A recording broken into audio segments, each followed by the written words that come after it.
She smiled for the cameras and smuggled a war into her vow. Lyra's cheeks ached from the practiced grin. Above her, smile lenses hummed, softening every face, smoothing fear into joy. The Harmony Council streamed the wedding to the whole city. The praetor's son was marrying a model citizen. She looked the part in pearl silk and obedient eyes. But her heart beat a drum only rebels could hear. "Do you, Lyra, pledge your life to peace?" The officiant asked if peace meant silence. Peace meant kneel, feed the machine, praise the lights. Lyra held her bouquet tighter. Pale roses drank the warmth from her palms. Inside those petals was bio-ink her mother invented. The ink woke at body heat. It shaped words when air touched it, words the state had banned. Words the city once sang before the council cut tongues and burned books. She lifted her face as if to the groom, as if to love. "I pledge to rise when all is quiet," she said, voice steady. "To stand when others fall asleep. To hold, to keep, to lift." The camera smiled. The crowd smiled. But on the petals, letters bloomed like a bruise in reverse. A hidden line, only bright to certain eyes. "Rise after the kiss." It was the signal. A myth, a promise her mother had left her like a prayer. Rise after the kiss. They said the city would know when to stand. They said the moment would call its own thunder. If the drones caught it, Lyra would die on white marble. She knew that. She also knew the rule: plant the flame and let it burn. She looked at her groom. Cashin's posture was perfect, chin proud, scar on his jaw like a stamp of the state. She had studied him like an enemy.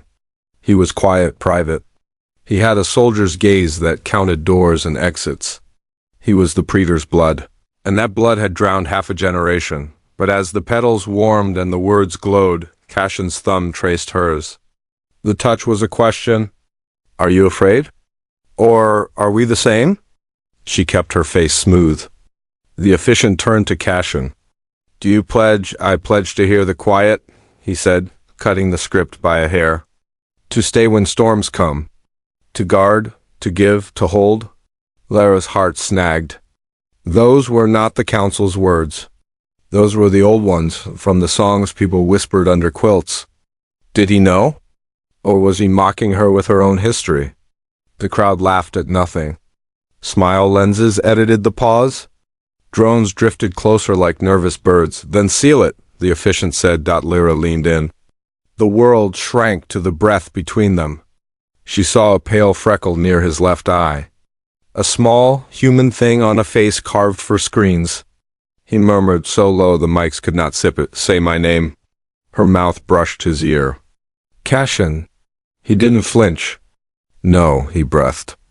"The other one." She went cold. There was a legend of a shadow broadcaster who broke the council's sleepcasts. A rebel voice that slipped between the adverts that turned billboards into warnings. They called that Phantom Sable. Sable never showed a face. Sable slipped codes into weather reports, hunger notices, wedding feeds. Lyra had never believed the rumor that Sable lived in the Palatine Tower, the praetor's own house. She touched his cheek, performing love. "Sable?" She whispered. Something fierce and fragile flashed in his eyes. That was the twist of a blade and the turning of a key. "Rise after the kiss," he said, not to her lips, but into her breath, into the place only a bride can hear. Then they kissed. The bouquet bloomed brighter. On the petals, rise after the kiss, the hidden ink pulsed once like a heartbeat across the city. In back rooms and bakeries and kitchens and tunnels, people looked up. Contacts warmed on their eyes. Old rings buzzed on fingers. Under tables, grim jaws unclenched. A coded hum crawled under the wedding music. The phrase slid through the feed, masked as a sparkle filter. Children clapped at the glitter. Grandmothers cried without knowing why, but the drones tasted something wrong. Their lenses flickered. One turned its belly to Lyra, little guns like teeth. The officiant's smile cracked. Cashin did not let go of her hands. He raised their fingers to the cameras like a trophy. To anyone watching, it looked like victory. To the right eyes, it was a count. 1, 2, 3. "Don't run," he breathed.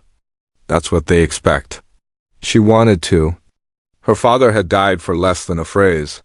Her mother had vanished into the correction camps and never walked out. Lyra had dreamt of running her whole life. But she stood. She stood because the words had been seeded. She stood because the city was waking. The first drone dove. It hit invisible glass and fell like a stunned moth. The gallery screens glitched. For a second, the praetor's face, smiling in a gold frame, flickered away and a woman's profile appeared. Sharp nose. Dark hair. The image was grainy, old. Lyra's heart punched. It was her mother. Static chewed the edges. The picture snapped back to the praetor. A murmur rippled through the crowd, thin as silk tearing. Cashin didn't look at the screens. He watched the exits. "They cut my mic," he murmured. "Yours too." But the pedals carried. They always carry. "Your mother's ink is very faithful." "You know her tech," Lyra whispered. "I know her," he said. The world tilted. "She's dead." "No." He squeezed her hand. "She's been under the river since the 5-day purge. I've kept her safe." Lyra couldn't breathe. The officiant raised his hands for order. Guards pressed in, boots clicking in neat rows. The superstition said when vows bloom, thrones fall. It sounded childish now, with guns aimed and marble cold under her feet. Yet, under the marble, she heard it, the heavy shift of something old waking up. Machinery in the bones of the city. A locked door rolling back its tongue. "Trust me," Cashin said. Not a prince. Not a mask. A man who had been living between knives. "Why?" Lyra asked. A guard lifted his visor at Cashin. "Orders, sir." "Sir," she stared at him. "Who are you now?" He let go of her hand. "I am the trap," Cashin said. Then he smiled, not for the cameras, but for her. "And I'm on your side." He snapped his fingers. Under the aisle, a seam cracked. White marble split like bread. Air rose, wet and cold, smelling of rust and river. A ladder unfolded from darkness. The guards swung their rifles, confused by friendly fire alarms. Drones thunked into the floor like hailstones. Wedding guests shrieked. Music screamed and died. From the hole, a woman's voice floated up, thin but clear. "Lyra." Her name. It was her mother's voice, the exact tone that used to call her to supper. It ripped her in half. Lyra stepped toward the gap. Cashin put an arm across her. "Wait," he said. "There's a choice." 2 red dots climbed his chest. Snipers, 1 breath, and he would be smoke. "Choose fast," he said. "Down, and you meet her. Up, and we take the city together. Either way, they'll come for us." Lyra looked at the hole. She looked at the doors. She looked at the roses, the words still burning. "Rise after the kiss." She opened her mouth to answer. "Hungry for the next turn? Follow now so you don't miss part 2?"